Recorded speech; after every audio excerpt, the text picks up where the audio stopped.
I got a question for you as you come in the door, though. Do you think that Michael Jordan fans are the best? I'm a Michael Jordan fan. I'm a Kobe Bryant fan. I'm a LeBron James fan. I'm a fan of greats. So I can argue on every side of the coin on all of them. But Do you think that Michael Jordan fans are the best? Are they the best?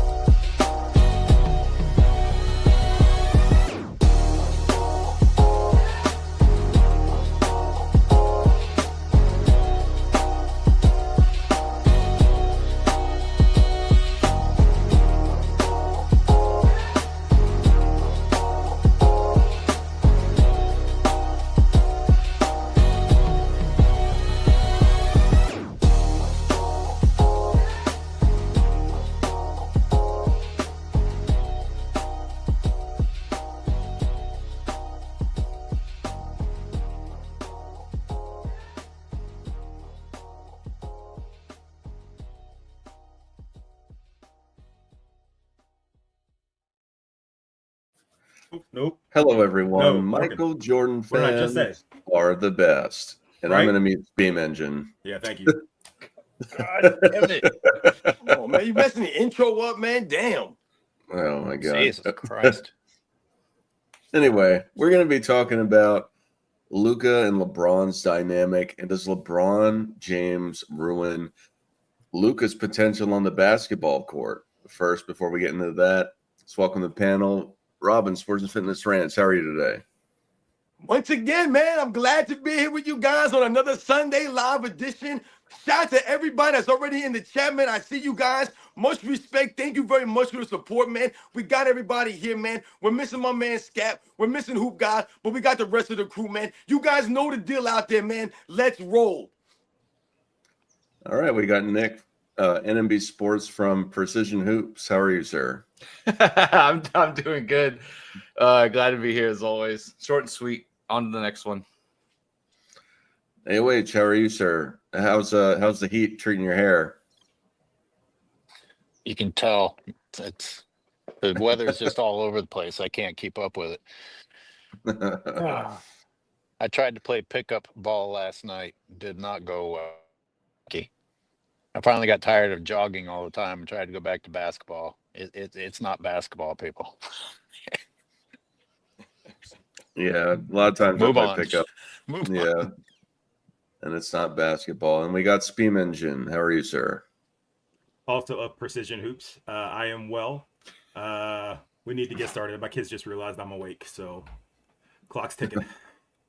All right. Well, Robin. So far, the Lakers, the new look Lakers with Luka and LeBron, have played a few games so far. How do you think they're doing? And do you think LeBron takes away from Luka's capabilities and his potential to be the best player he can be on the court? Well, I think the key word that I always mention is inconsistent. I think if we're going to talk about the first couple of games for LeBron James and Luka Doncic, I think we can clearly say that they've been inconsistent, or Luka Doncic has been inconsistent.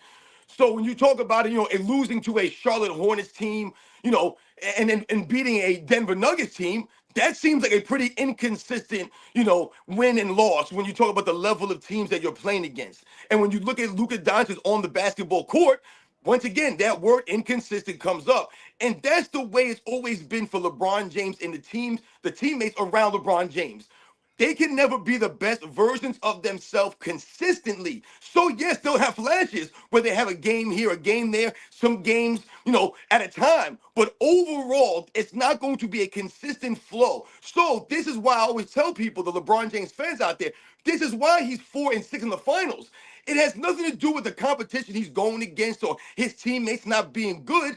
The teammates may have been inconsistent, and they've been inconsistent because LeBron James has forced them always to play a role that does not work for them. So if LeBron James takes a back seat and Luka Doncic is going to lead the Lakers to a championship, then once again, that takes away from everything the LeBron James fans have talked about all the time when they say, oh, LeBron James has no help or he's carrying people. Because I've said this before, LeBron James is not winning a championship being the best player on his team. He's going to need, because once again, we all saw who was the best player this season. It was Anthony Davis, clearly the best player on the Lakers throughout this season. So if they're going to win a championship, it's going to have to be Luka Doncic leading them there. Nick, what's your thoughts on this? Yeah, I mean, I do think they're too similar and too ball dominant. In my opinion, that they are going to kind of take. I think they're going to take away from each other. Kind of what Robin was saying. I'll even go back to Dallas. I think the reason why Kyrie and Luka worked as well as it did is Kyrie, I don't think needs the ball in his hands per se. I think he can get it and go. I think he can spot up, shoot. He can do a lot of other things.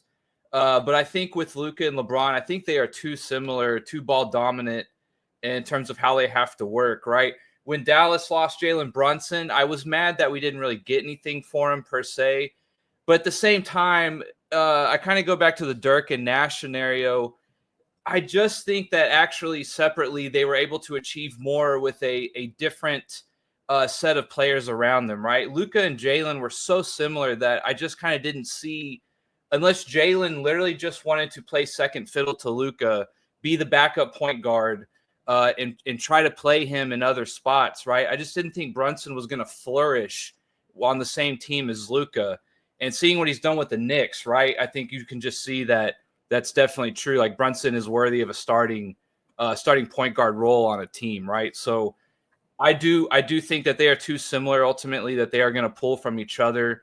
They're going to take away from each other. I think these are two guys who need a big to roll to the basket with them. That's what I think is best for these guys. That I don't think doing pick and pop and kickouts is how you unlock Luka and LeBron playing each other to an even higher level. I just don't really see it happening. And I will say this, Luka looks hurt. Luka just looks slow, encumbered, more than just being out of shape, right? He just doesn't look like I don't know what's going on. I have a feeling an off-season surgery may be coming or something. We'll see what happens. But I will say that as well for what it's worth. Well, I wanted to add on that, and I don't hate to say this. I love to say this. I told you so. There was something wrong with Luka Doncic.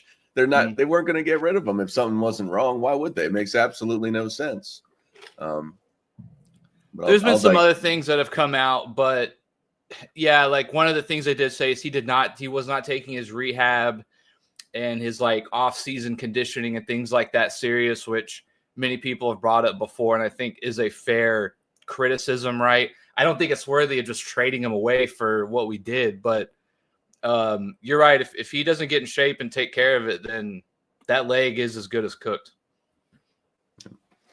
AOH, what are your thoughts on the Luka and LeBron dynamic? You're on mute. Am I the only one who saw last night's results? No, Luka scored 32. Mm-hmm. 3 other Lakers scored in the mid-20s. I mean, fucking Goodwin scored as he's like 15 down on the depth chart for the Lakers, and he scored as much of the Nuggets. And Jokic only had 7 shot attempts. What, Jackson Hayes shut him down? I mean, how am I supposed to analyze basketball when the Lakers lose to Charlotte, lose to Utah? What the fuck's happening? I don't know what the hell's happening. Lost to Utah twice. Inconsistent. Yeah. Oh, sorry. No, 1 out of twice. Sorry, 1 out of 2 times. Well, I thought that he wasn't in the starting lineup, which I thought that I saw the headlines that the key to success was him entering the starting lineup. I just don't understand. If nobody watched, and I couldn't watch last night's game, I don't understand. You know, you guys are talking about Luka looks like he's hurt. Well, he scored 32 hurt. That's either he's not hurt or how bad the NBA is that a hurt guy can stumble around and still get 30. I mean, yeah, he's been loss. dropping I don't triple understand doubles what's while happening. hobbled, you know, so. Well, you know, I've been alluding to Nobody- since we've been on these live streams for this season, talking about this season. I've been telling you guys what, to me, there have been no great teams in the NBA. There are some good teams out there, but no one you can tell me is a great team that you can tell me is automatically going to be a lock to win the championship. Every time I hear, oh, this team is a good team, they might be a contender, you turn the TV on, they're down by 30. They get blown off the court by some other team.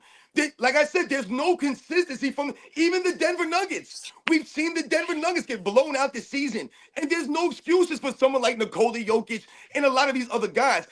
Once again, we tell them they don't show up some nights. They just pack it in. They're not as competitive night in and night out. They're not consistently giving the effort. Anyways, you just read off all of these guys and all the points that they scored. Oh, 3 guys went over 20 points. That's the key of inconsistency. None of those guys do that regularly. All of a sudden now, all these guys got 20 points. You just mentioned Luka Doncic up 32. He hasn't went over 16 points in the last 3 games. Now you do 32. That's inconsistent. What it seemed to me, watching the highlights, it seems like the Lakers couldn't get back on transition defense, and I haven't looked at the stats for it, but the highlights, it seemed like half of them were just fast break points. So I think that was probably a big part of it, is they just were able to beat them in transition. Well, Speed, what's your thoughts on this? What's the Nuggets Baywatch? Why are they beating him in transition? I don't know. I guess they just couldn't keep up. I mean, Luka I and LeBron on the same team, and you're losing in transition. Hey, wait, is it cool if I get the stage? Is it all right with you? Do I have your permission to speak? Jesus. Thank you. So piggybacking off of a couple people that talked about excuses, right? What else would you do? Nick, right, exactly. Well, Nick mentioned the excuse part, right? So they're already saying Luka's hurt. Maybe he's not giving his all.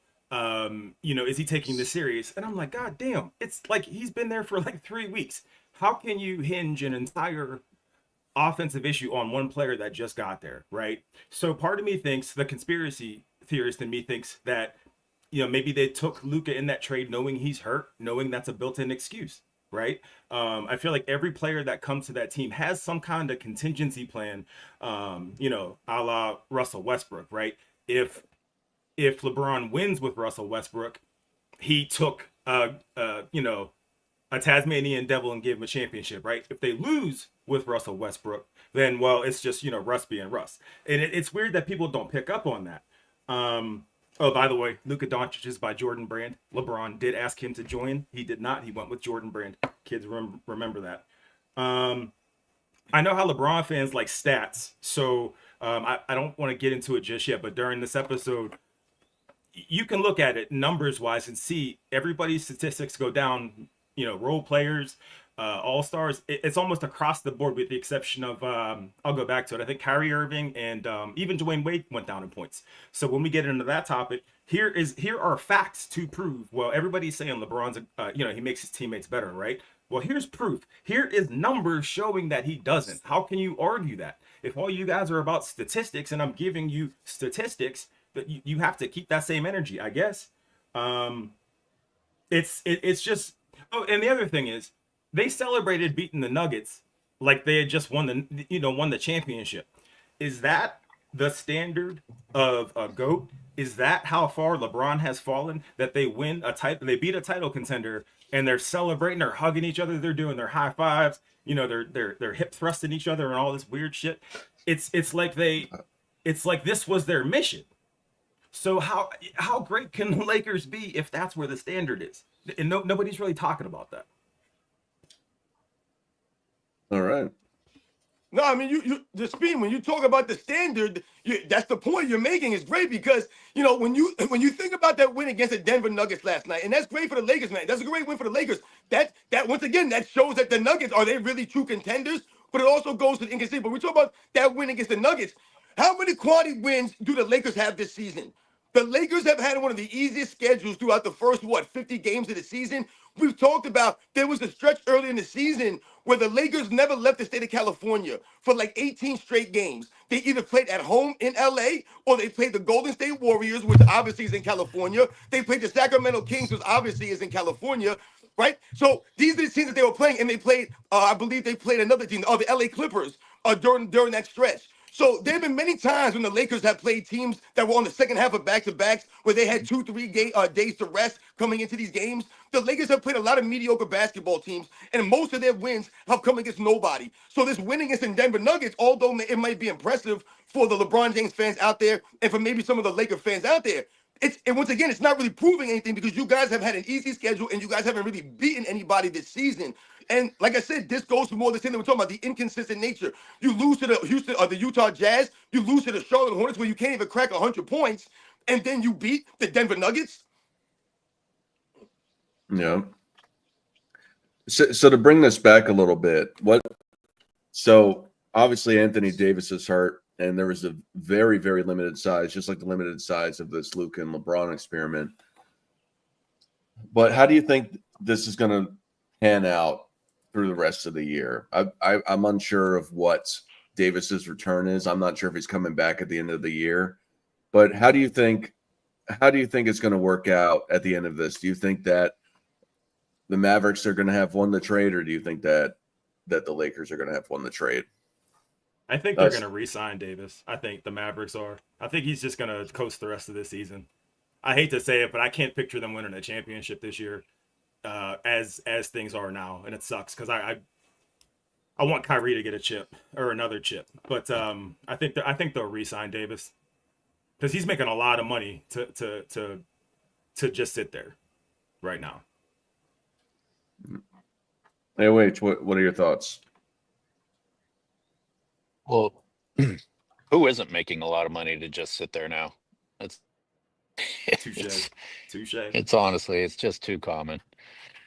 You know, with the sample size and the confusing wins and losses, we could argue that the Lakers figured it out. First, the scoring the way that they did, 4 people in double digits and then like 6 other people on the scoreboard. Now, is it a fluke? I don't know. How do you ever know?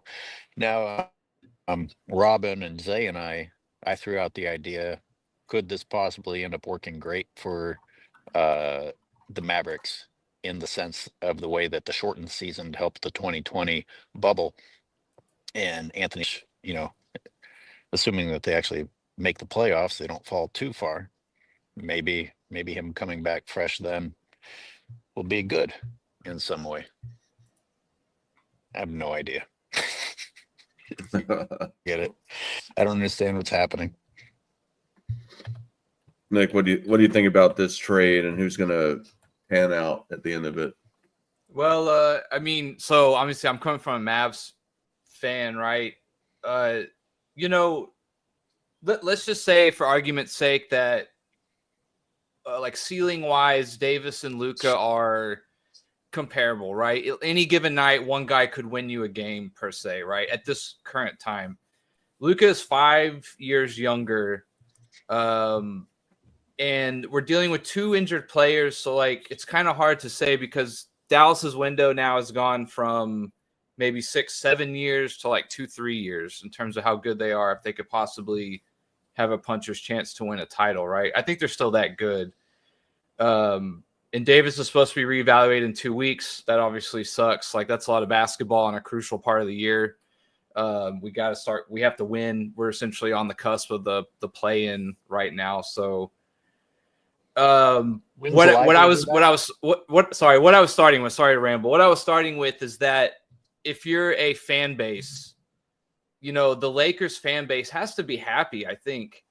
And if you're on the outside looking in at the Mavericks right now, again, I've talked about how we used to never be a free agent destination, and that's really changed over the last 3 to 4 years, right?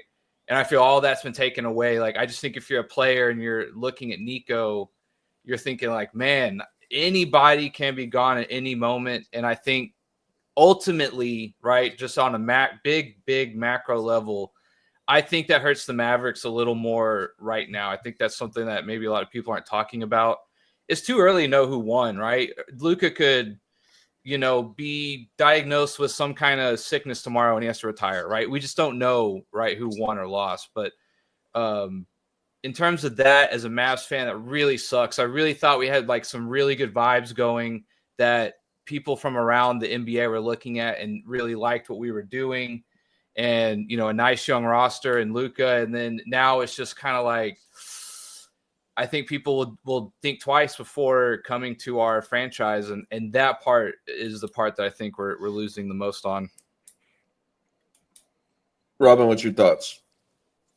Yeah, I think what Nick said is great, man. I think what he started off by saying how Anthony Davis and Luka Doncic are pretty much on the same level. I think if you take away the things that hinder Anthony Davis, which we all know is his health, his availability, because Anthony Davis on New Orleans, when he's on the court, the man's carrying, lesser teams to postseasons. He's an MVP caliber player, but not only that, he's one of the top defensive players in the league also. So when you think about his overall package, Anthony Davis had the potential, to be one of the great players in the history of the game. Like, you're talking about maybe a top 10, top 20 player all time. That's kind of what Luka Doncic has. He's an MVP caliber player. The man's all-NBA damn near every single season, essentially. Probably not this year, but every year he's all-NBA first team. So when you talk about those guys in a vacuum, they're both the same kind of caliber of player. When you talk about what they could do for your franchise, they're changes that way.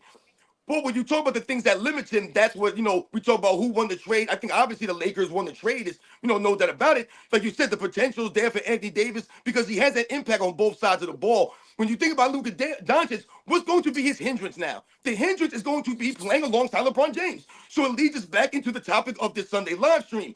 Because that's really the problem, and that's what I think Luka Doncic is going to have to figure out. And that's the burden. I talk about the burden all the time. The burden is on the star players, the other guys around LeBron James. It's never really on LeBron James to take the burden on to really make that adjustment or even, give the player, quote unquote, the reins, let's say. When you think about that 2020 run, and you guys mentioned how Anthony Davis benefited heavily from having that break. Obviously that, for someone with, with his, health problems and things of that nature, that obviously helped him.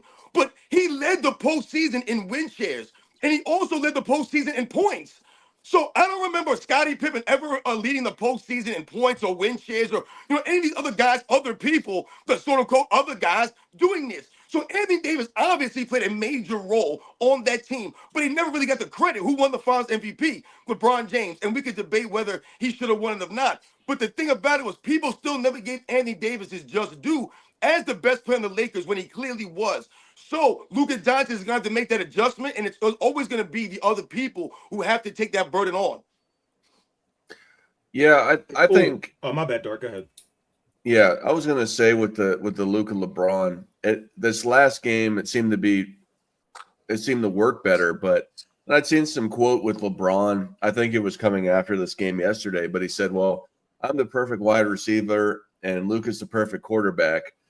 And a lot of the points it seemed that LeBron had gotten, I don't know how many, I didn't count them or anything like that, and other players that game were off of rebounds that Luka got, and he just chucked them up court on the fast break, or some would say cherry picking. But I do think in respect to who's going to be turning out, I'm still on the side of that unless AD doesn't play a majority of the time that he's there, I think that the Mavericks, if LeBron and Luka still play together, I think they're going to be on the upside of the trade. I think that Luka's probably the better player altogether, but the aspect of that is something that I think is it remains to be seen. But I think people are just too high up on Luka just going to the Lakers. Real quick, Dart. Yeah. The other thing that's not, speaking of pressure, and people really aren't talking about it, is I think it's almost irresponsible journalism for Brian Windpork to sit there and say the pressure's on Luka now, right? Like, obviously it's an opinion, but that's the narrative that's already being pushed out. But people don't take into consideration LeBron's contract is 50-some million a year. So for Brian Windhorst to come out and say there's no pressure on him, I mentioned this a couple days ago. I don't even understand how you can keep your job saying crazy stuff like that. And nobody's really critiquing or battling that. I just wanted to kind of get that off my chest. And Dart, I have something that pertains to what you and Steam Engine just said, since Steam Engine brought up Windhorst. Can I ask hockey? Oh, we don't have any hockey players here. Okay. Well, Windhorst also, when he was clapping back at the hockey player who was basically crapping on the NBA, Windhorst was like, Oh yeah, I heard "Guys that. aren't on the floor. Yeah, you guys aren't on the floor as much as NBA players." And I'm like, have you looked at what the NBA players are doing while they're on the floor? I mean, it's very little. And we go back to um, he may be hurt and he may not be in shape, and it almost doesn't matter because that's the way the NBA is now. You can be hurt and out of shape and still be on the floor with that sort of lazy basketball. And so you also mentioned, I actually made a point to bring that up in my Charlotte game breakdown. Luka and LeBron were taking turns not getting back on D and receiving the pass from the other person. It's like all the other guys are doing the dirty work, up and down, up and down, up and down. Luke and LeBron are really being the two laziest guys out there and still taking the glory. And I'm sure LeBron fans are gonna celebrate cherry picking basketball. And the bottom line is that what you guys are calling smart basketball is the type of basketball that we were raised to be ashamed of. Once again, it's the LeBron James fans. I see them in the chats. They're celebrating mediocrity. That's what they know. That's all they know. They don't know anything better. Think about it. They're celebrating a win over the Denver Nuggets, and they talk about LeBron James. And I saw someone write in the comments, LeBron James a top 5 MVP candidate. Are you guys kidding me? A top 5 MVP. This man was literally being carried by Anthony Davis all season long before that trade. This man was a negative 100 and whatever the hell he was. He was more negative than I was. I never even played for the freaking Lakers, man. So this guy's a top 5 MVP candidate. LeBron James hasn't won an MVP in his 30s, y'all. A lot of you guys out there, you weren't even born the last time LeBron James won an MVP. But you're talking about he's a top 5 MVP. You're talking about LeBron James out there doing this thing. He's average. Once again, someone put he was averaging 25 or 23 points a game at age 40. Doing what else on the court? Standing around, blowing on his hands, doing literally nothing, blaming his teammates when his man scores, not rebounding a lick out there. He ain't doing nothing out there. I told you, I named in the comments the quality wins that the Lakers have this season. They've beaten no one this year. All this does is prove my point. Sports and fitness rants is always right. You may not agree with me, but that doesn't mean I'm not right. Once again, I told you, there are no great teams in the NBA. There are no great teams. So once again, LeBron James being celebrated for mediocrity. Since we're doing the third person thing, Speed Engine also would like to talk. You haven't earned that clout yet, Speed. I do in my head. They actually try to count Marc Gasol's Defensive Player of the Year as the one LeBron should have gotten. People talk about that in his legacy, as a means of battling against Jordan's legacy. If that's not the definition of sad, I don't know what else is. You're celebrating something that didn't even happen. People should have secondhand embarrassment. What's that? What are they basing that on, Speam? LeBron James went on a podcast and said so, and surrounded himself with a bunch of people who are facts. Narrative, go figure. LeBron James said it, and therefore LeBron fans repeated it. Any of you go back and look at the numbers that determine that Marc Gasol did in fact deserve it? No. These guys are not interested in reality. They have LeBron James ranked number 7 on ESPN rankings coming into the season. Right there, number 7 on the rankings, and we all laughed about that. But nonetheless, let's say LeBron James number 7. Kenny Smith had him ranked number 2 coming into the season. So essentially what you're telling me is that the Lakers have 2 top 5 players in the NBA right now. So them winning games is what? Supposed to be a shock to us? We're supposed to go out there and congratulate them for beating some of these crappy teams and beating the Denver Nuggets? When you guys were bashing Russell Westbrook a couple of years ago, you weird LeBron James fans, but now you see Nikola Jokic out there doing his thing with him. Now all of a sudden now, the Lakers beating them, y'all gonna celebrate that? You guys don't make any sense.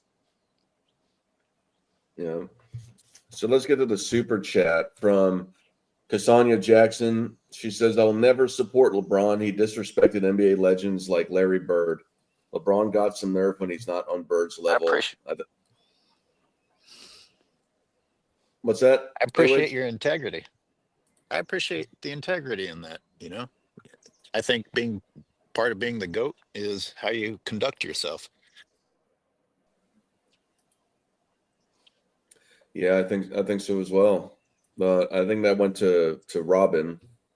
Yeah, because Sonya Jackson, she knows the deal. They support my channel. They know the deal, man. I ain't got no fake people support my channel. These clowns you see out here that come to these live streams, they got nothing to do but come out here and make weird comments. You fools say the weirdest things in the chat. It don't make no sense. Because Sonya Jackson, she a true supporter. She knows the deal, man. There's no true basketball fan out there worth a damn that looks themselves in the mirror and holds themselves to any values that would have LeBron James a top 5, top 10 player in the NBA. That man has disrespected the game. Once again, his fans disrespect the game, and this man has not carried himself with any class, no integrity, man. And the way he's, I'm not even gonna keep going.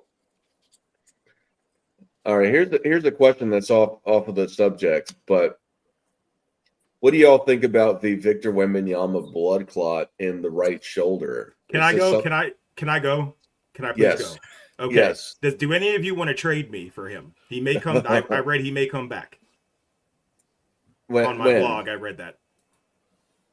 I heard it was 25 games, but the point of it is that that's a serious condition, and it's often a recurring condition.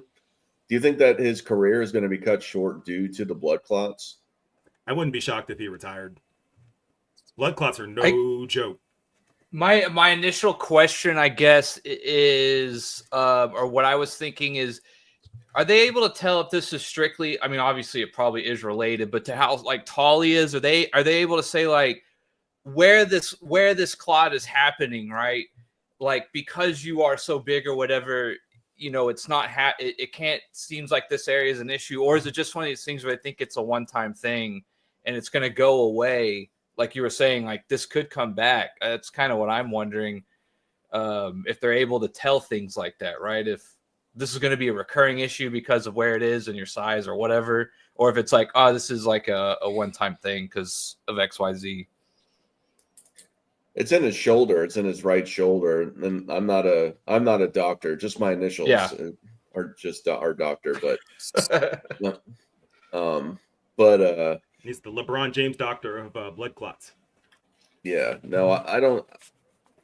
I just know that a lot of people have had them in the past. Reading up on it in basketball, a lot of them either they just lose a step or they retire. And I mean, even look at Chris Bosh. He retired after getting the blood clots. So I don't know. I think they lose a step. Do they really? Is that because you're not playing? I mean, you're treating the. I mean, it's not really just due to the blood clot itself. It's the getting it treated and not playing. Okay, I got you. Okay. Because I was reading up on it. One of the treatments is to take blood thinners. So I guess that you know, whatever, like makes it not clot. But if you play and you start bleeding, you'll be anemic because of the blood thinner. But right. See, you know what I think about guys when I hear all this stuff, Victor Wembanyama, man, and the sad reality, you know, is that this is what we're talking about. This is why these guys are supposed to be going out there and playing with that love of the game, man. That's why they're supposed to be out there giving that effort and showing the fans that they really respect the game and that they love the game. Because you don't know when it's going to be taken away. It's a privilege. I tell people on my channel, man, I do health and fitness, guys. It's a privilege for you to wake up every day, man. That's a blessing. Thousands of people don't wake up every day, man. They just don't even wake up. So for you to wake up, that's a win. You started your day for the win. So let's think about that reality for these NBA players, man. For you to be able to go up out there and do the things that you can do on the court, the way these guys were blessed, man. Once again, with things that we can't even imagine these guys can do. That's what I'm always telling them. They're supposed to be going out there and inspiring us. They're supposed to be doing that. They're not doing that. And you never know when something like this can happen to you. Victor Wembanyama had his whole life, his whole career in front of him, and now that could potentially be in jeopardy. So that's why you should be out there every chance you get. You shouldn't be out with soreness. You should be trying to play when you know you're not really injured. You should be giving that effort out there when you're getting all this money because you don't know what's going to happen tomorrow if you blow your knee out and things of that happen. So I don't understand. Like when I see something like that happen, that's the news. That's the reality that I think about. How come these guys don't look at that and be like, damn, man, this is the truth? You know, you hear these guys say sometimes, oh, it's just basketball. It's just a sport. There's more things important in life. And absolutely there are. So then why are you guys not going out there and playing the goddamn basketball game and giving the damn effort, man? Hey, real quick, the other thing that nobody's really talking about is 10 years from now, the narrative is going to be that LeBron made his teammates better. And that's because books won't exist by then, so people can't go back and check. The problem is that he got his sons to the league, right? Everybody knows that it was crooked. The truth is he's not making his son any better. That's his child. He's with him 24/7, and he can't even get his son on the court for meaningful minutes. So if you can't make your son better, who's probably as naturally gifted as you can't make your teammates better on paper. When are we finally like combating that narrative? Because I know people say, well, we talk about narratives all the time. That is unfortunately the theme of the NBA, because everything is so inflated. Everybody scores 40 a night. Numbers really don't matter. So you have to go with the themes that you see. And like Robin said earlier, there are no great teams.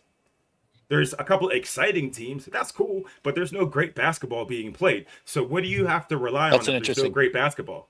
I'm sorry, what's that? It's an interesting point, Speem. If your dad is the GOAT, that would be quite an advantage. You have like the best ever as your mentor. Some of those skills, some of those fundamentals that make you be the GOAT, which of course LeBron doesn't have those because he's a fake GOAT, so he can't pass them on to his son. He doesn't even pass the work ethic on to his son. What were people like? Oh, Bronny doesn't even look like he wants to be there. You know, he's supposed to be proving all of us wrong, and we're like questioning his motivation. Well, that comes from your father, does it not? So, AOH, get this though. Think about it. Bronny is a symbol of what LeBron's problems are. He's literally a walking symbol of so many of LeBron's faults. He got to the league not deserving it. That's the truth. He shows minimal effort. Two big themes of LeBron. He is literally a walking kind of a walking contradiction to everything that people say LeBron is. And nobody talks about that.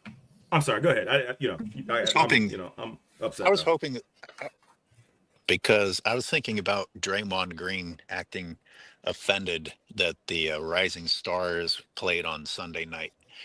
And I was thinking, how in the hell can you say that and be okay with Laker uniform, being on the Laker floor, being on any of these professional basketball courts when he doesn't even deserve to be in the league? I mean, Bronny James isn't even a rising star. Bronny James isn't even a rising star. And you're upset that the All-Star weekend, but Bronny James can pick and choose games and just take the NBA like it's some sort of a vacation tour that he's on. Hey, Jesus, is mind-boggling. Yep. We got a super chat from the real Donald Trump with Canadian dollars. So I know it's obviously Donald Trump sounds about right. I know it's the 51st state. Where I heard those somebody say that. Yeah, it would be a funny troll if it was actually him. It would be hilarious. For 20 Canadian dollars, he says Lebalco is an emotional lesbian hippo. They super chatted AOH for that. That was an AOH fan? Yeah, No it's way. linked. It's linked, yeah. No, I'm just kidding. Yeah. Also, the Michael Jordan son not being good is a stupid argument because it has nothing to do with anything. I'm so tired of seeing that. It's wild. It's the biggest reach. It's Mr. Fantastic level of reach. He played at Illinois though, didn't he? If I remember right, or somewhere. I know he didn't make it to the NBA, or maybe he did for a short time. I can't remember. His son played in Florida. Jordan's son, yeah. I'm pretty sure. Anyway. kind of It plays on point, the train kind of tracks point is it lately. supposed to be? The key has always been I see a lot of these weirdos out here in the comment section saying weird things, but they can't talk about or once again explain why LeBron James is 4-6 in the finals. They can't explain the inconsistency that I was mentioning at the beginning of this live stream when we talk about the dynamic between Luka Doncic, LeBron James, and all the people who play with LeBron James. You know, this is why every year, what do we hear? He needs more help. They can't explain that. How come LeBron James always needs more help, guys? I'm wondering why. Because the guys around him are never consistent enough for them to look like they're helping LeBron James enough. It's not because they're not good enough. It's because LeBron James refuses to allow his help to help him. I say the same thing, and these fools can't answer that. They have no real answer for why LeBron James 4-6. They make excuses for the losses, and they celebrate him making it there. Only for LeBron James, once again, do we celebrate the mediocrity and the inconsistent nature of teammates. So they're going to have to beat the Denver Nuggets in a 7-game series, guys. They have to beat them in a 7-game series, you weirdos out there. They have to beat these teams in 7-game series. Can they beat the OKC Thunder in the same game series? Can they beat any of these teams in a 7-game series? Because that's when you have to be consistent, not inconsistent.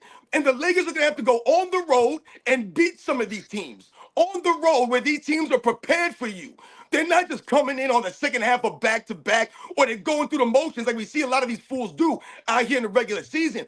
All this does is further expose the NBA and its a lack of competitiveness. I saw some fools put in the chat that the Lakers beat the Knicks, the Celtics, and the Clippers, and they're good teams. The Knicks, who just lost by 37, they're a good team, really? The Clippers are a good team in this era right now. The Clippers, really, with James Harden, they're a good team. With the often injured Kawhi Leonard and the Boston Celtics, who shoot 50 threes a game, oh, you guys are hilarious. King Speech Rose super chats AOH for $5 says, it seems last night Silver used the refs to buy a narrative storyline for LeBron. I was told Denver couldn't get a call. The league's fixed. What do you say about that, AOH? Yeah, that's a good one. That's an interesting one. Thank you, King Speech, because I know LeBron fans are going to say something to the effect that the bad. And by the way, that's how far we've fallen. That you're actually taking credit that the differential wasn't just completely absurd for once. But again, we've talked about the free throws is not the only way it's affecting the game. You know, not every foul is a shooting foul. And a lot of it is LeBron James getting away with fouling and not being called for turnovers. Refs affect the game besides what is shown in the free throw box score. So thank you, King Speech. Now, to bring it back to this this Nuggets game, I mean, we talked about it briefly a little bit, and it was mentioned about with the refs. So, I mean, do you think that the Lakers, with this trade happening, that maybe they're gonna be pushed, given a few calls throughout the playoffs to potentially give LeBron another championship, or in the attempt to do that? Yes. Is that something y'all see coming? Many times, yes. And there are going to be so many uncalled technicals for that team, especially in the playoffs. You are going to see LeBron and Luka follow those refs around for easily 5 to 7 minutes, to the point where they're going to have to take a commercial break. Those guys, those two and SGA, okay, not SGA, but those two spend so much. That's probably why they're tired, honestly. They spend so much time and energy yelling at the refs. And yeah, to answer your question, yes. I don't know. Again, don't ask me anything else. Go ahead. Don't ask me, man. Kind of a funny question. Else. Listen, man, like I said, if they're going to win a championship, it don't matter. It's going to be because Luka Doncic leads them to a championship. All these fools out here, the Lakers have two of the best players in the league right now, don't they? You have LeBron James, you have Luka Doncic. So you have two of the best players in the league. So why shouldn't they not be one of the contenders? But all we keep hearing is LeBron James needs more help. He never has enough help. So it's up to Luka Doncic. It's that simple. It doesn't matter about the calls they do get or they don't get. We all know the deal. But that's the same thing that's going on for the last several years. And LeBron James has one championship to show for it. And the only way he was really able to get that was because Anthony Davis was dominating, doing his thing. They had 3 months off in between the season. A lot of guys didn't even play. There were no road games. There was no crowd. There was a lot of asterisks there behind that championship. We all know that. So, with all of those advantages of LeBron James, remember, we laugh about the plus 500 last season, the plus 500 the year before, over 1,000 plus combined free throws advantage. And yet, still, these guys are getting swept by the Denver Nuggets. They're getting beat in the first round. Even though still, why is that? Because once again, the burden is on LeBron James. That's called inconsistency. Yep, absolutely. Logan super chats for $2 says Luka has killer in him, LeBron doesn't. Nick, what do you think about that? Yeah, Luka's way more clutch. I don't think it's even close. I think he's got a better offensive bag as well to go to. So, but LeBron James wouldn't let him shoot those shots at the end of the game last game, right? See what I'm saying? Yeah. The burden's on them. Luka, I think one thing can definitely be sure. One of my biggest critiques of LeBron is that, or like LeBron fans will say, in the closing moments, LeBron makes the right decision, and that is if he's double teamed, he passes it, etc. There are just times as the best player, sometimes you just got to get a bucket, right, when your team needs it. And I think Luka definitely more than LeBron wants to take the shot, whether double teamed or not, more than LeBron probably is just willing to make the right play, right?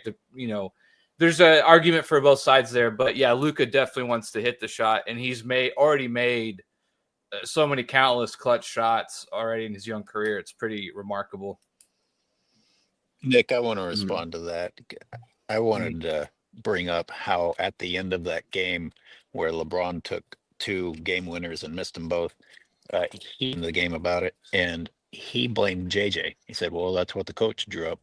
That's what the coach. I mean, does anyone think it's unfair to say I always make the right play, and then when things go wrongly, blame someone else? And in this case, as if you don't have any control, as if you can't be in the huddle and be like, hey, we're going to Luka, or hey, it's going to me.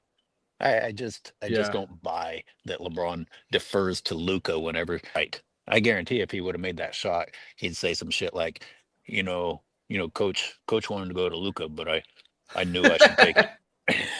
Drive for greatness. Yeah. Hey, I think we should. I would love to have plays drawn up for me. I wouldn't complain, but that's me. Also, what kind of leadership from JJ is when reporters ask him about his job? He says, "I already died when I took this job." He's quoting Band of Brothers. That's how broken of a person he is. What kind of leadership is that as your coach? Why is nobody talking about that? The dude, does he mean like his ego died before he took the job? I assume his spirit. I think is what I get. Because he just, the other thing about LeBron-led teams is his teammates never look happy when they're actually playing. They're happy on the sidelines. Jackson Hayes looks like the tallest caveman ever on the sidelines, but in the game they just look miserable and upset, right? And so that's a great teammate to you. That's a great leader. You got JJ at the press conferences sounding like an ASMR video, just cutting people off. And there's no back in the day, teams had identities, right? Like the Ben Wallace Pistons, you knew they were a defensive grinding team. The Suns, you knew they were going to score 160 points a game. The Lakers don't have an identity. Now, that being said, most teams don't have one, but you'd think if this man is a GOAT, you'd be able to pass that along to everybody else on your team. But there's literally now nobody else on that team that is you can even consider, becoming a better player. Yeah, I said that before about how LeBron has such an influence on the front office. I'm sure playing with him is stressful, right? Like when things are good, I'm sure it's good, but when things are close or not going well, I bet it's pretty tight because you probably figure you can be traded or shipped out the next day if LeBron doesn't like you. If he wakes up on the wrong side of the bed, time to go. I'm going to drop. Teammates have shown. I was going to drop the link for people to call in. If you're on AOH's channel, you got to come to mine, Robbins, Nick's, or Nick's channel to call in. And if you're not subscribed and you like the show, please subscribe to the channel and like the video. I keep seeing people freaking talking about the Lakers won. What are we talking about? That's what we're talking about. They won against the Nuggets last night, but they lost to the Utah Jazz, the Charlotte Hornets. This is what we're talking about, you goofs.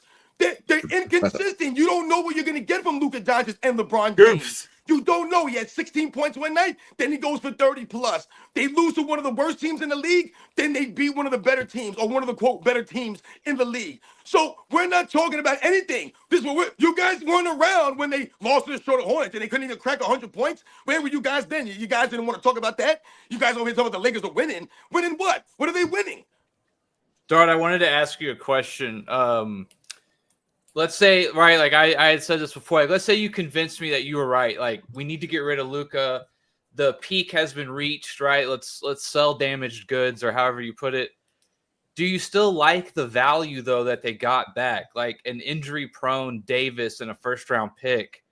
And I think his name's Wright. The Wright kids looked great. I've liked that guy. I didn't really know much about him, but people sung high praises about him. He's played pretty well. Do you like the value, though, right? My thing is, like, for Luka, you should have got the farm and then some if you shopped him around. What do you think about what they got? I think in respect to, it depends on what you're looking for. So I don't think the Mavericks wanted to blow up the team. If they wanted to blow up the team, I think they could have gotten a ton of first-round picks, maybe an up-and-comer who's not quite there. But I think they traded for the purpose of finding somebody who is in the realm of Luka as a player. Now, yes, Davis is injury prone. Yes, they only got the one first-round pick.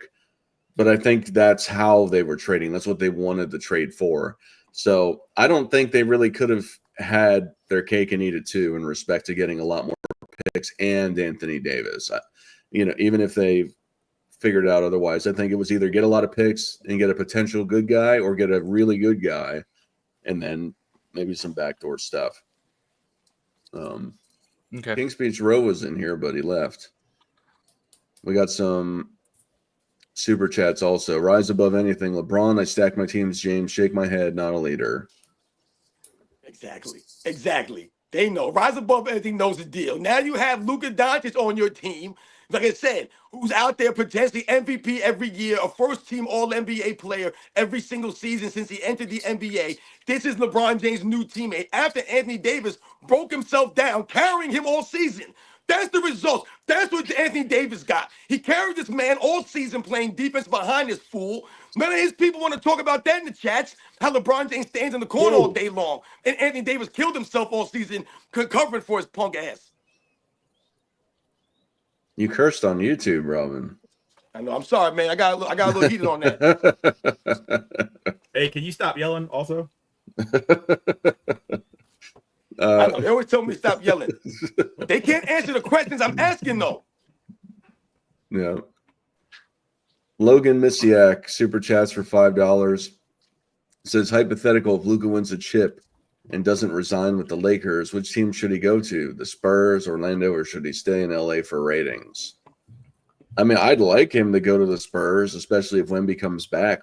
But for him, I would want to play in LA probably the most, and then Orlando next out of those three spots, because Orlando's got Disney World and it's warm, and LA is warm and has Hollywood. So, but yeah, LA. What about Golden State?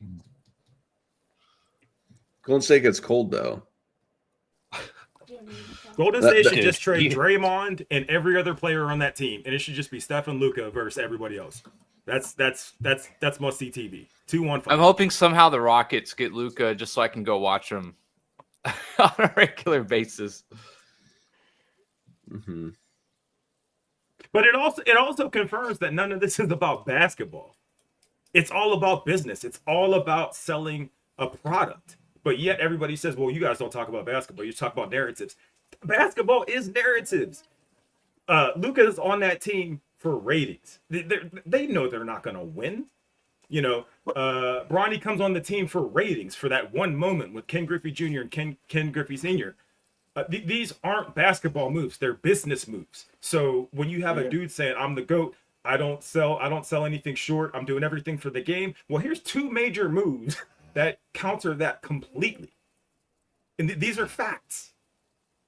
I feel like the story would have been way better in Dallas, or it was better in Dallas, because you're talking about another foreign player replacing the greatest player of your franchise's history, who happened to be a foreign player. So you have Dirk Nowitzki essentially, passing the torch to a, Luka Doncic. And to me, that story was great. They were just in the NBA Finals. You think about Dirk Nowitzki going to the NBA Finals in 2006. When they lost, you talk about these kinds of things, man. Like, and then he making there later on in his career, and the whole story with Dirk Nowitzki. What are we talking about? We're talking about the legend of Dirk Nowitzki, man. Dirk Nowitzki is like a god, man, when you talk about what he means for the Dallas Mavericks franchise. See, when we talk about, the legacy that you leave behind, Dirk Nowitzki's larger than life legacy is because he stayed there with the franchise that drafted him. He came up there. They watched him grow and develop and grind it out. You have the losses. Remember, he was the team that got beat by the Golden State Warriors in 2007 as a #1 seed, man. So he was part of all of these things in Dallas, man. And he built up his legend. The legend of Dirk Nowitzki, man. It's larger than his career. It's larger than his resume. And that's what Luka Doncic could have done with the story behind him, man. A lot of these legends, that's what they have. What they did for a franchise. The Dallas Mavericks have no other championships, man. That's it. Luka Doncic could have built them up. What are you going to do in LA? Add another championship to the story? You wouldn't even be mentioned with the other guys before they get to you. I saw some people in the chat trying to figure out how to call in from AOH's channel. Said. I'm gonna repeat it again. Work? You gotta come to my channel. Michael Jordan Fans Are the Best, Sports and Fitness Rants, or NMB Sports to be able to call in. Or AOH needs to copy the link and put it in his chat. Or that. I can do that real quick. Hang on. People argue, right, that Dirk's one championship is worth more than probably 2 or 3 of LeBron's, right? With the exception of 2016. Is that a fair argument? I'm not. For me, I'm not one of those guys. I think every championship's It's the legend of it, right? equal. The legend, the story. Well, yeah. I agree with that. Is Dirk's one championship, cooler than a couple of LeBron's? Sure, Absolutely. That's fair. But Yeah. Okay, that's fair. What's the percentage of people in Dallas that are torn about Dirk? Probably not very high. That's Maybe probably 5%, dominated 6%. by. Right. Now, what percentage of people in Miami, Cleveland, and LA have very, very different about LeBron James? I don't think he's well liked by a majority in any state. I think they put numbers out showing otherwise. I think they put his jersey sales out. But people could be buying that stuff to send to Africa for all I know, or burn just to prove a point. It's all of these numbers. I don't know. When I walk around, I don't see LeBron sneakers. I don't see LeBron jerseys. I don't even see people talking about them. So, but if you ask anybody in the media, they say the exact opposite. It's so funny you say that. I needed some new basketball shoes, and I bought some LeBrons. All right, so they were like $30 or something, and I was Precision like, Hoops right. needs another member. We're down to 2. I was like, all right, let me get them. Why not? All right, welcome everyone who's called in so far. King Speech Row, you came in first. Do you have anything to say to the people? Yeah, well, let's see. I wanted to get in on the PK Subban thing because I know that got a lot of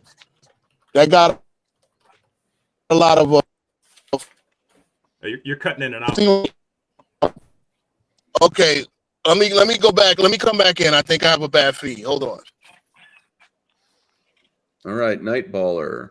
Welcome, Nightballer. Do you have anything you wanted to talk about on the panel? Oh, yeah.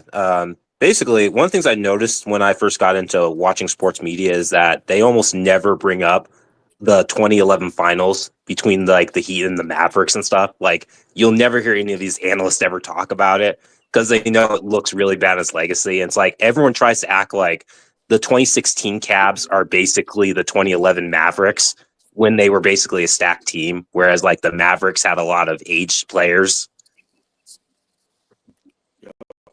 Yeah, no other All-Star. You're right. That year. Yeah, absolutely. Well, there's a lot of things they don't want to talk about that 2011, NBA Finals. Like you said, they have a short memory. And a lot of these people out here, this is what we're talking about. They're trying to rewrite the history, man. And that's what they're trying to bend reality. All right, real fast. Guys, Reality bending goofs. Reality bending Sports and goofs. Fitness, you're going off, dude. I can't even explain what Game 2 was like in 2011. That 15-point comeback with like 7.5 to go, dude. That was just. Now you're talking about it, man. God, that was so incredible, that run. Real fast, that super chat came in from the real Donald Trump again. He says to AOH, what are your thoughts on PK Subban thrashing LaFlop James? Your breakdown videos are really good. Who is that? The hockey player you're talking about. The hockey dude. Oh, okay. Listen, I know about the only few black hockey players out there. Well, he that's it, right? Is he the only? I think there's like 3. Is he the only Why is it him? Is he the only outspoken hockey player? But he had a lot of good stuff to say, and he was on there having to ESPN excuse making panel. And the bottom line is, you're a pro athlete. I think he had a great point. He brought up something that I brought up several times. Why do these guys think that they deserve to have 20-year career? Job is to go to battle with your body and get compensated heavily financially, because you probably aren't going to have that long of a career because you are using your body in order to, and that's changed. Now they're getting paid even more and don't want to put their bodies through anything. Hockey, you can't do that. You let your guard down and you're going to get murdered.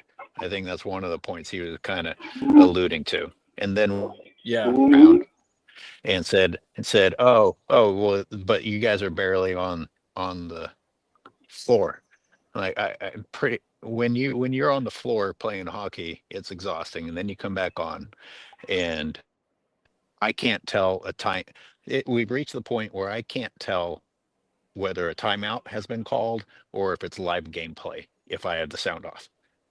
So I don't want to hear about the NBA players' game and that being something to be impressed about.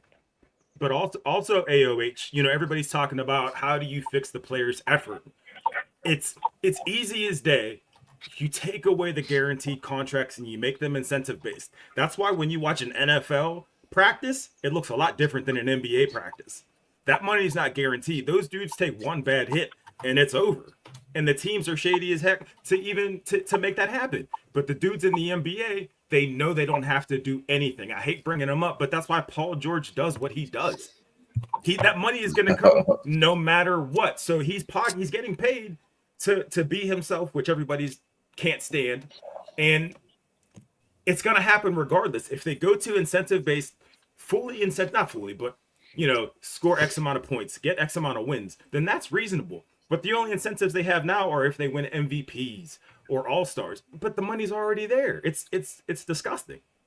Speam. What they need to do, the money, these guys and their emotions and their mentality and the way we can't even do anything about that. That's what I'm saying. These guys are a bunch of idiots. But what the NBA could definitely do is start officiating these damn fools the right way. If they start officiating the games, stop letting these guys travel and carry the ball all over the damn place, then that forces them to make the adjustments. That right there in itself cleans the game up at least a little bit. These fools are out there allowed to do all this for no reason. Blow the damn whistle, you idiots. All right, Rob, King's. I was going to say King's Speech Row was in here earlier. King's Speech. What were you were on the subject of the hockey player, I believe. And I think the next call. Can you hear me? Can you hear me good now? Yes. All right. Yeah. Well, the next caller kind of stole my thunder. Putting that up. But also, the last thing he said is leave the game in better shape than you came. This is when they want to get into the GOAT debate. Do they understand that when Jordan came in, everybody was flying commercial. When Jordan left, people will make. This is why they had the '99 lockout, because he made the salary so exorbitant, $30 million, right? He was making $30 million last year. They said, no, we can't pay everybody $30 million. So they had the lockout and they came up with the max salary. But just the fact that he left the game in better shape than he brought it. Much better. All of those greats did. These guys, okay, the money is coming, but the prestige of being a basketball player. They are not, people had their polls. They're voted the softest players in the league. And I used to fight this about 15 years ago. I said baseball players are softer. Baseball players are way more durable and they put way more effort. Even though they may put less effort and they're not as durable as they were back in the 90s, they're way more durable than basketball players.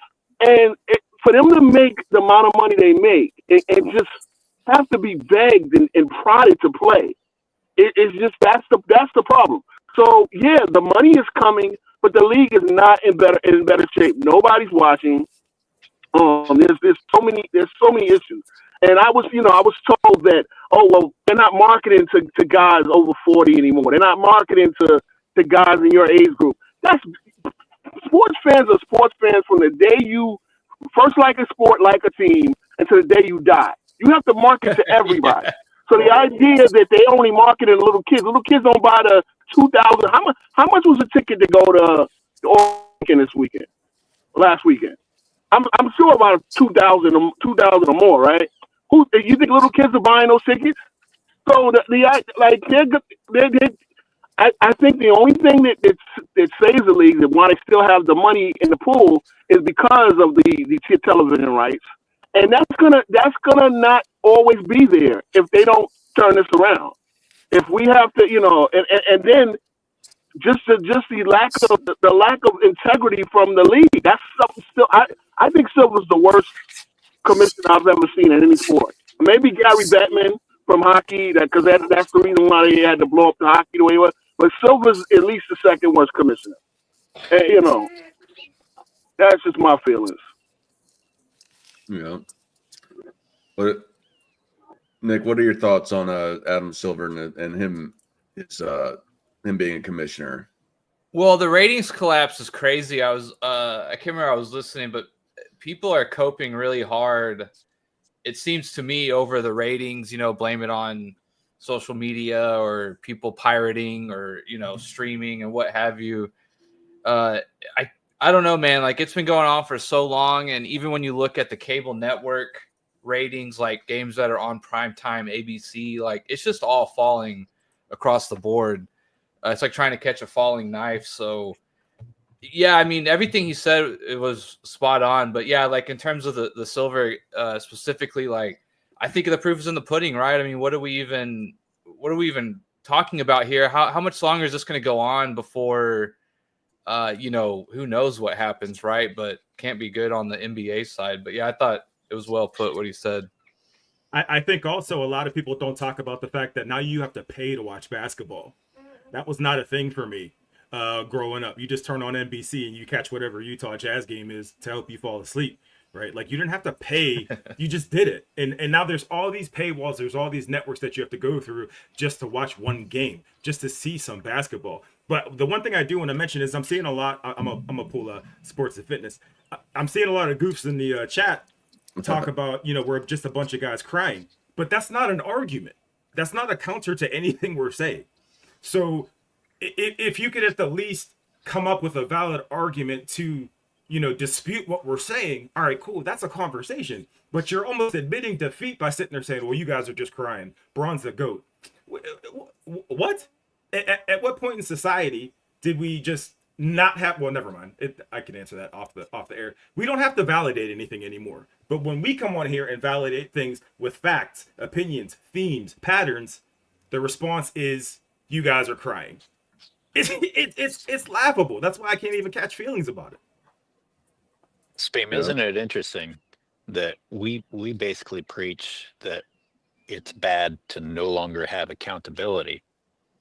We're trying to encourage accountability. And then the ESPN panel is out there making excuses for people, softening things. If anyone's crying, it's the mainstream sports media. They're out there saying, "Oh, these guys need to be accommodated. Facts. These guys need to be accommodated." That's crying. That's crying. You children don't like to hear anybody say, "Hey, be accountable." For example, how how has the game improved? I know this speech about these guys deserve to be paid. Really? They're playing basketball. How much do they deserve to be paid for playing basketball? Um, but the real problem is you paid them, and what has the reward been? Like they shit on us, and you keep paying them more, hoping to fix the fact that you paid them and they got worse. So you pay them more, and what do? It's even worse. Paying these guys has resulted in something negative. So maybe at some point you stop saying these guys got to get paid. Wavy Thomas is in here. Wavy Thomas, do you have anything you want to bring up? Yeah, what's up, everybody? Good afternoon. It's me going back to the LeBron stuff. Like certain narratives they created. Like me personally, I don't believe that he make every player better. Like for instance, with the Heat team when he was over there, mind you, Miller, Battier, they 3-pointers before they was playing with LeBron was 48%. That was Miller's. Battier's was 38. So when they start playing with LeBron, Miller drops down to 36.4, I think, and Battier dropped down to 33. And then it's like tons of other players that, mind you, ESPN does that, say that he make other players better. But it seems like key players stats always go down. So I don't understand how he's making these other players better. Like the bums that can't hold nobody coattails, of course they go up, but the key players that really need the ball, all their numbers go down dramatically. And it's like I said, man, this is real unbiased media here, and it's like when you tell the truth about something, and mind you, it's public information, people can research this. People still think that this dude is like the greatest of all time when he's not. Like, Hey, so peep this, because I actually pulled these numbers of his teammates. D Wade before LeBron, 25 a game, with LeBron 20. Anthony Davis, well, he went up, all right. Kyrie Irving went up. Chris Bosh, 20-17, 9-7 in rebounds. Kevin Love, 19-17 in points. Rebounds, 12-10. Let's see. Zydrunas Ilgauskas, 15, 12-4. Everybody went down number wise. You can prove it. Yeah. You can prove it using a system we've been using since humankind's been here. So go ahead. I'm sorry. I just wanted to throw those numbers out. Nah, because like I said, I could keep going. Even when he first went to Cleveland, when he first got there, remember, Larry Hughes was averaging 22 points a game. Soon LeBron got there, he dropped to 15. Antoine Jameson, 20 points a game, dropped to 15. Carlos Boozer, before he had the paint skull and stuff, before he started drawing on his head, at 17 points when LeBron got there, dropped to 15. Even with Brandon Ingram, 23 points a game. So when LeBron got there, 18. Like the list goes on and on. Like even Schroeder, and Schroeder's a decent point guard. Before he was playing with LeBron, he was 38%. So when you start playing with LeBron, dropped down to 33. So it's like I don't know, man. I don't know what these people be trying to paint like.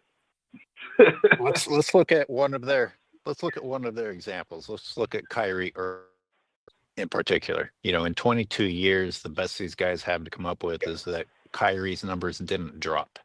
Okay, what else happened? Kyrie was what, in his third season? He was still coming into his own. Energy. Talking about Scottie Pippen. Scottie Pippen didn't start scoring over 7 points until his third fucking season. And a lot of other things changed on the Cavs. When LeBron came back, that team got overhauled. Couldn't we just as easily argue that the other members of the team are the reason that Kyrie had some success? And then I'll end it with an example. When did Kyrie really shine? Corner, and didn't get involved in the offensive play at all, so that Kyrie could do his thing. And the most iconic shot of 2016 finals proves that. Kyrie handled that himself. LeBron had absolutely nothing. Yeah, nothing to do with it at all. At all. Hey, wait, you cut out a little bit, but real quick, you can also I don't have it in front of me. You can also look at the players that after they departed from a LeBron-led team, how much they flourished. I Oh yeah, mean, they yeah. you have evidence on both sides. Hey, go ahead, my bad. Yeah. Yep. No, you definitely correct. I was about to say that. You're definitely There, right because I was just about to say that. there's Even way down to more like you said, people. There are way more players. There are so many players. Like the LeBron making his teammates better narrative is the most bullcrap narrative I've ever heard, bro. I've seen LeBron turn Kevin Love and Chris Bosh into spot up shooters. I saw yeah. And then Kevin when they Love was average 26 and 14 as a head honcho on his team. He comes and plays with LeBron, and he's just this go sit in the corner, bro, and wait for me to throw you the ball. Like nothing, no offense, no action being ran through him. Same with Chris Bosh. You know what I mean? It's the most egregious thing I've ever heard. How LeBron yeah, makes his teammates quote unquote better. He Yeah, Oh yeah, limits remember Luca they them. Luca He Luca limits dropped them. almost immediately. Luca's Yeah, numbers dropped Luca. almost immediately. Exactly. Exactly. And it's not even, brother. Luke, I'm a Laker fan, bro. And there was a clip that went viral after the second game against the Jazz. The one on the road, Okay. where Luca went across the lane, didn't get a call. He's complaining to the ref, doesn't get back on defense, and LeBron just stops too. And it's like, bro, that's what we're doing. We're just gonna be lazy asses and not get back on defense now.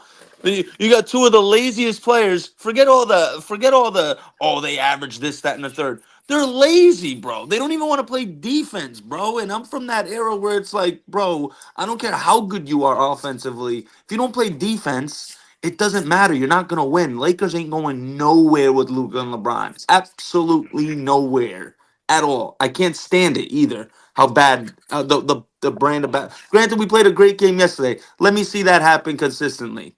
Luca had a big game because he went against his Serbian brethren. He had to show out. Let me see Luca do this consistently. Not gonna happen. Russell Westbrook is You also a know, poster child for the decline as well. He went from 23 points to 16, 7 to 6 in rebounds. His field goal percentage went down. Yeah, I digress. that caller brought up something that shows the old school and the new school, where if LeBron James was the leader that they want to say that he is, if he makes people better the way that they say, and he has, I don't know, the right attitude to be, then all of Luca's criticisms should shape up while he is with LeBron James. LeBron James should have a positive influence on him. Instead, we're going to be looking at two LeBrons, two crybabies, two people getting technicals. And LeBron fans are going to be like, oh, well, you know, just make an excuse for every call instead of say, oh, wait a minute, maybe LeBron should, if he's truly a leader, shape.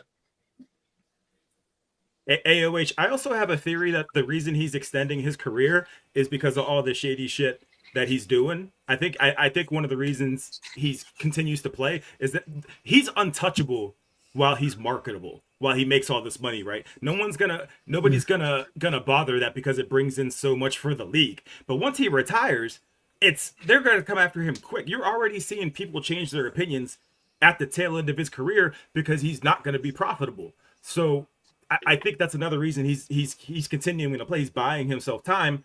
You have all these kind of off the court issues, that I think he's clearly guilty of. I can't prove that, of course, but that's another reason I think his career is being extended. yeah. Let me get through some of these super chats real fast. So, David Hudson super chats for $5. Says, real talk, did LeBron sabotage that 2011 Finals because Wade would have won MVP, or did the chosen one choke? Wade and Bosh balled out. Nick, what do you got to say since that No, near dear to your LeBron's heart? pride would never let him where he'd want to lose in the finals. Especially after he said not 1, not 2, but 8 or whatever. Yeah. And that's so forgotten in history. Like, I don't understand how LeBron fans can't look back at that and be like, my king. Like, bro, your king is soft, bro. He's a clown. Because he was not 1, not 2, not 3, not 4, not 5. But you lost 2 and only won 2, bro. Like, congratulations. You did all that, and what do you have to show for it? Yeah, You he's not got only you trying. got you got you got you got ran off the court by JJ Barea. Congratulations. The other piece of that is everybody's saying, well, when LeBron retires, we're not going to have anything to talk about. Get off his dick, blah blah blah. Yeah, right. But it's like, all right, if you're in a history class, no one's going to sit there and say, get off Hitler's dick, right? Like, this is what we're talking about. This is basketball, and that content isn't going to change. And as much as we're talking about him, people are in the room listening to us talking about him. Nobody's forcing that to happen. I mean, sports and fitness might be forcing people. He's got aggression issues, but I'm not forcing anybody. No one's making you guys listen to us. Yeah, I feel that. Yeah, I feel like One only thing- one channel is going to take a hit when LeBron James retire. I think everyone else is going to do just fine. The league will be better when LeBron James leaves. I promise y'all that. Better.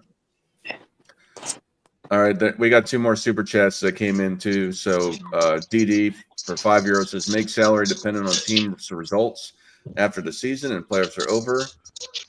I don't know if that's King's speech. Yeah, there's some. I've had an interesting theory about this. Like, is there a way to get like a 2-year, 3-year running average? Players are given a certain salary or incentive based on maybe some kind of also like, okay, guys at the end of the bench who only play 10 minutes a game, like maybe if you have a certain PER, that way incentivizes hustle while you're on the floor, even if it's junk minutes.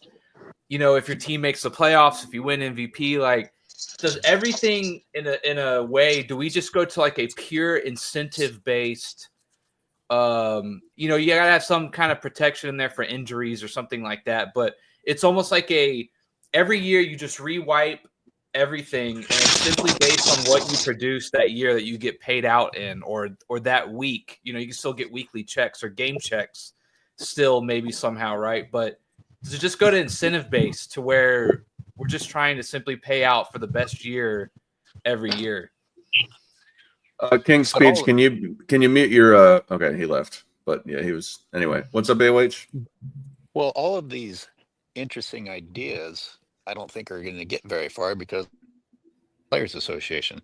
I mean, if they have as much power as I understand that they do, then they basically are going to have to sign off on all of these new ideas that you're throwing out there. Do they have the maturity to hold them and say, yeah? I mean, these guys that you see complaining about playing in the All-Star game are the same ones that you in your imagination have to picture saying, you know what? We do need to be held accountable. You should dock my pay unless I perform. I can't see them saying that. Here. I was gonna say, AOH, that to piggyback off. Did you guys get to have a chance to see what PK Subban said on First Take about the NHL, comparing the NHL to the NBA players? Yeah, we talked about it. Oh, okay, okay. I mean, God bless him. Thank you. Someone said it. Someone said it. Shout out PK Subban.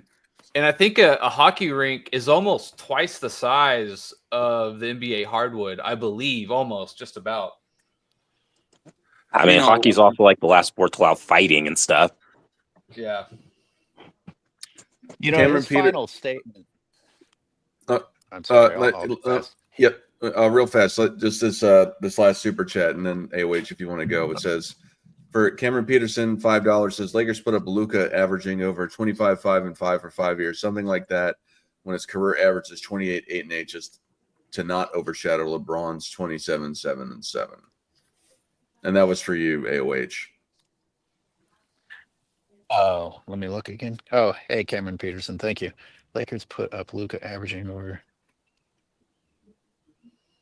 Yeah, they put up some funny stats when it comes to LeBron James. We've got them putting up his minutes when his scoring didn't reach the double digits. So it's yeah, I don't know. Welcome, Luka. The world of LeBron James. And no wonder Kevin Love had to go to therapy. Did you guys, how many people actually watched Kevin Love in Minnesota? That guy me, He admitted me. depressed after that. Me, bro. He was- Kevin he was Love the- was And Yeah. then you have to Kevin turn Love was a into savage in Minnesota. He wasn't guardable in the low post, bro. He was unguardable one on one in the low post. And then he became so the he poster got a child for title. mental health. There you go. Yeah, he got a title. Expense of his happiness and his true career. I mean, I'd rather not have a title than go through that shit. And the final thing I wanted to say about the hockey players comment, he ended it by saying better place. And these guys have made so much money. In their own minds, they're gods. And they go and they blabber their useless opinions on their podcasts because they think so highly of themselves. And then if they, oh, well, it's just a game. I'm like, well, then why do you consider yourself a god? Why do you think that everything that comes out of your mouth is worth podcasting? But worse than that is these guys with this are in fact destroying the NBA. There won't be a platform for future generations to make money the way that they're making money, or even similar, if in fact things go as bad. The old school guys paved the way for these guys to get paid big money. What are these guys doing with that? Taking a great big dump on it. I'd love to see Can- somebody respond to Oscar Robertson. I haven't Can seen I- anybody say anything yet. Go ahead, my bad. I'd love to say one thing on that. So the late great Kobe, and I'm a huge Kobe fan. He said how he always wanted to play because there was a kid and a father or a mother who was saving up money for his child to go watch Kobe to play. So he felt obligated to play hurt. Now, one thing that PK Subban said is there's a difference between being hurt and being injured. No one's gonna knock you for not playing if you're injured. No one. But if you rolled your ankle or you stubbed your toe out of bed or you jammed your finger and you're getting paid this money like PK Subban said, $200, $300 million contracts, and you're not playing over that, shame on you, bro. You should feel obligated to play when you're hurt, when you're getting paid that much money, bro. And instead, they're not. They're taking it to completely out. Oh well, I got my money. I don't want to play, and that's what a LeBron led league has led to. You know what I I mean, mean? That's what the league has come to now. I And mean, it's yeah, didn't John unfortunate. Stockton play for like a majority of his career hurt? Like he played like 82 games despite being seriously injured and stuff. Absolutely, yeah, Played both absolutely. sides of the ball too, all Yep. game, both All sides of the game, ball. playing hard, all game, both sides of the ball. Exactly. Not like Harden or And Luka or LeBron taking and the possessions off. and the all-time steals and assists leader and stuff. I would also like to say that I wish LeBron fans would call in. I mean that sincerely. It's a conversation that can be had, but it's never had, and I think that says a lot as well.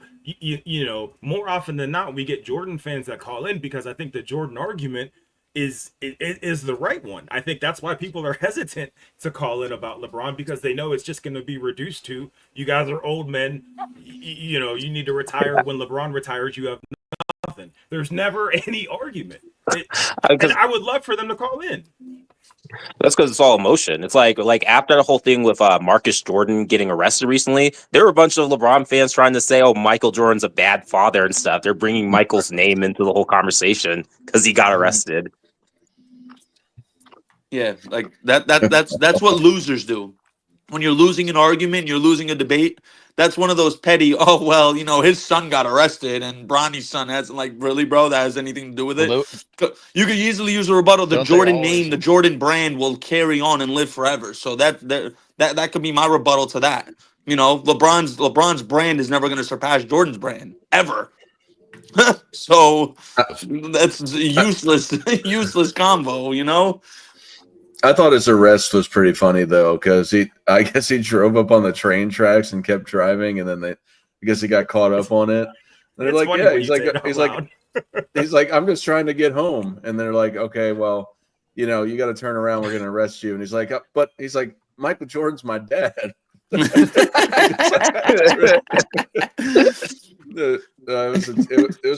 was pretty funny. I mean, like, outside of the seriousness of being that drunk that you're driving on train tracks and all that, or it's probably on drugs too. Yeah, but still, it's he's like, but yeah, but part of Michael me. Jordan's my dad.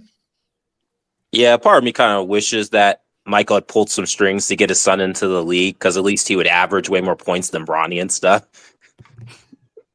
Dude, But he so doesn't I was have that just kind of character. He's not that kind of person. He wants I was his looking son to at get there because he earned it. I I was looking at want their Bronny. stats. I want Their Bronny to stats. do well. I'm not the biggest. I'm not a LeBron fan like that, but I want Bronny to do well because you know what? He's a young player. Everyone's on him, and he may not, deserve it right now. He may not look like he deserves it right now, but the kid got. He might have a chance in the league. He might. It might take him a little bit. It might take him a I little mean, bit to develop the skills, but he might. He might. Man, He you might just be all right in the you, league. I'd say based on personal you just principles, described I would be. how does Bronny deserve more than anyone else? Yeah, No, he doesn't. I would say based on principles, I am not in favor of him just because it sets a bad precedent for allowing your nepotism and influence to get someone to jump ahead of more deserving players who could be in the league and helping it right now. Like JT Davison. JT Davison is a better player than Bronny is right now, and he's not getting no burn in the NBA at all. He's tearing it up in the G League, if I'm not mistaken, but he's a baller, certified baller. Yeah. I have a feeling all these rules are going to change. All these eligibility rules are going to change after LeBron retires, anyways. You're already seeing the commissioner talk about how there needs to be more score, or there needs to be more defense in the league. What are the odds he's talking about that now when LeBron's about to retire, right? So scoring is going to go down. His scoring record's going to stay safe for a longer amount of time. There's also that conspiracy theory, which I half believe, that Luka went to the Lakers to intentionally slow his scoring down so he's further and further away from the scoring record. So I think a lot of this is going to change after he retires because they want to keep his legacy as permanent as possible because they know that people aren't going to go back and do the research. Yeah, I'm just hoping that they after he retires, they get rid of the defensive 3-second rule and they allow hard hand checking beyond the 3-point line to stop 3-pointers. Yeah. All right, Yeah. gentlemen. Yeah, I think I'm gonna shut this thing down. Yeah, I'm tired. Yeah. But Thanks, thank everybody. you all for thanks Nick from Tri-State and Night Ball. Shout out y'all, fellas. Have a good Sunday. Yeah, Hey, thank you. this was a Yeah, good it one. was really Appreciate fun. y'all. Absolutely. AOH left too without saying bye. But I would never do Nick, that to the people. Yeah. Nick, what do you got to say to the people? Nothing, man. Thanks for watching. As always, the support's always appreciated. It's cool seeing everybody engaged. So, yeah, that's all. Just thanks for watching. Smeem. Really, really love the vibes today. Love the interaction. Love the arguments. Awkward goodbye. Yep. Thanks everyone for who called in. Thanks for the live chat. Thanks for the super chats. I'm actually sick, so I came on here just because I've been so busy and I haven't been on YouTube a lot lately. So, but yeah, no, I hope you all have a fantastic day. Nick, thanks for coming. And Michael Jordan fans are the best.